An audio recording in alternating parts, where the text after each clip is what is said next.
Good morning, YouTube. Home Theater Joe here, and today, finally doing it. My final thoughts on the Klipsch R120 SW subwoofer. Everyday usage review. Boom. Okay, just a couple side notes. Number one, I'm just a guy talking to my cell phone, so there's that. Number two, this has taken a good while, but I feel really good, very familiar with this product as of now. These are my daily drivers, and full clarity. I only had one of these in the home theater for, I don't know, 60 or 90 days before I was able to pair it, match it with the second R120 SW subwoofer.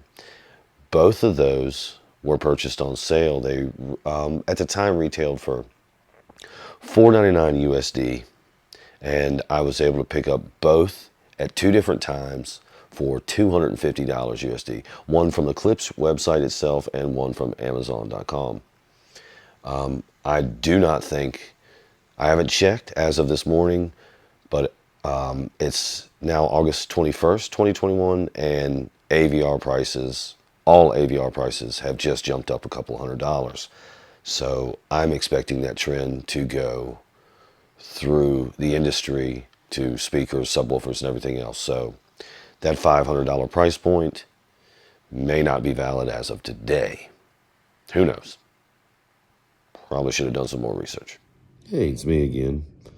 As a quick side note, the Klipsch R120 SW subwoofer is actually on sale right now on Amazon, eBay. I'm not sure about the Klipsch website, but it's on sale for less than it retails. Just saying. Anyway, as I said at first, I was running one of these. So I wanted to get, I knew I was going to add a second one, so I wanted to get familiar with how these subwoofers sound, and they are ported. They do have one port in the rear. They don't have the lowest ratings. I believe they bottom out at 30 hertz or 29 hertz, and they peak at 400 watts. So, you know, these aren't the craziest subwoofers you're ever going to hear, but as you all know by now, certainly I'm a budget guy, and I wanted to keep my home theater, you know, reasonable in price. So, fast forward to today when I've been running two subwoofers for quite some time, and I'm very happy. I've had some really good experiences recently, the last couple weeks, watching some of my old favorites in HD, Blu-ray, 1080p.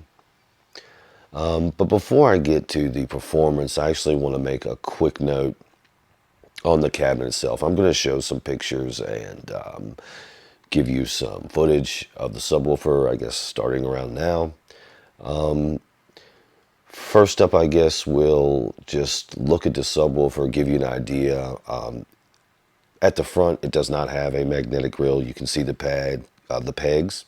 Also, there is a small green indicator light in the upper left-hand corner of the subwoofer. But that's about it from the front. And then, of course, you'll move around to your rear, to all your settings. And I'm running just the LFE channel. So that's one single RCA male plug in the back. I believe it's the white input there. Also, I think I was cleaning, going over the subwoofer, and I did knock the phase out back to 0, but I actually run both of my subwoofers at 180 degrees on the phase. Works better for me. My subwoofers are placed beside us on either, actually there's one of them right there. So as you can understand, the main speakers in this theater are firing this way, and the subwoofers are firing that way. That ended up being a room cosmetics type thing, is why we had to do that. So I found that turning my, here I am getting into the technical stuff. The speaker cabinet is what I want to talk about. As I said, I paid about $250 USD for these. And the veneer, listen, I like Klipsch, I like these speakers, but I do hardwood floors for a living, and I'm going to be totally honest here. The veneers on these cabinets are atrocious. They're terrible. And I'm sure you can see from the footage, I also took a couple of pictures, and I'll show those as well. But that's my biggest complaint with these speakers. The absolute terrible veneer on the cabinets themselves. Okay, so now we can get back into the performance of these speakers. As I was alluding to, I have chosen to put my speakers in 180-degree phase. I think it more properly lines up the woofer movement to all speakers. I think that's one of the ideas behind phase is to get all the woofers moving at the same time and the same way. Okay, so as my woofers in the front speakers push out, the subwoofer speakers pull in. Okay, and as the subwoofer woofers push out, the woofers in the main speakers push in. So it's a constant push and pull. That's kind of my understanding. And I guess the dummy way to think about it is you need to find a bass heavy track for your sub or subs, and just listen to it in and out of phase. And wherever you get more bass is the correct setting. So there you go. There's that. Now, let me go to the one subwoofer performance, single subwoofer, because I did rock that for a while.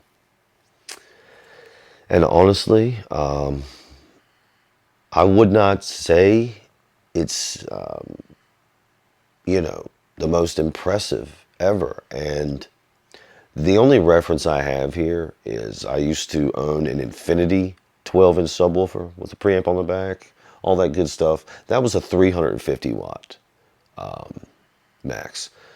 But that was a downward firing subwoofer. It came with 2 rear satellites, Infinity satellites, and I believe that those were purchased in probably the early 90s.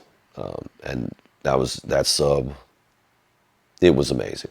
So that's my reference point here when talking about the Klipsch R120 SW. So again, the Klipsch obviously fires forward, not downward, and about 50 more watts max power. And it has an LFE channel. I don't believe that the Infinity did. That's way a long time ago. Anyway, I don't even know if that was around back. I digress. The single sub performance was, I would say, serviceable is a great word. Not going to get too low, as I said, maybe around 30 hertz, 29. But this sub is very serviceable. So if you're looking to be amazed and wowed, I don't think the Klipsch R120 SW is for you. I think maybe you're looking at something like, I don't know, SVS, or maybe even the new model. You want something with some more boom or more performance. Having said that, when I paired this single subwoofer with the second subwoofer here, man, now we're talking about some really good performance. And I just enjoyed it very much, and still do right now. Just loving the performance. And recently, as I spoke about in my 13 Ghost favorite series, as well as another movie's getting ready to drop another movie where I had a similar experience, but the bass drop in that movie towards the end, unbelievable. And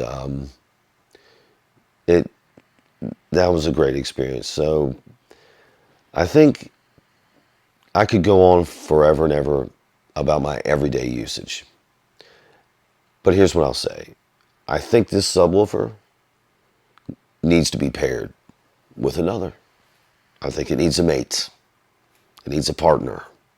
You know, two are always better than one. That's what they say. You know, subwoofers, you know, the more subwoofers, the better. In this case, I found the subwoofer to be perfectly serviceable. And that's about the best I can say. Paired with another one, hey man, we're at the movies now. We're at a movie theater now. And I will also say, I have never had any distortion problems coming from either the single sub use or using two subs. No distortion problems ever. So as far as specs are concerned, these subwoofers do everything they say they're going to do on paper. So that's good. If you just buy one, it's serviceable. Two, great experience. So my advice would definitely be, if you could, get two of these subwoofers. But I guess you could say, you know, get any two subwoofers, and that's cool, whatever. So I'm rambling a little bit here and kind of need to wrap this up. But yeah, the Klipsch R120 SW subwoofer, very serviceable. And Parrot, wow, now we're really talking about something. And very clean, very clean. So I guess that about does it for me and the Klipsch R120 SW subwoofer everyday usage review. If you have any comments, good, bad, or indifferent, please put them right below. Always like to interact and do a little bit of, you know, I like to hear other people's experiences too. Again, this is all about information sharing, my friends. So, please put them down below.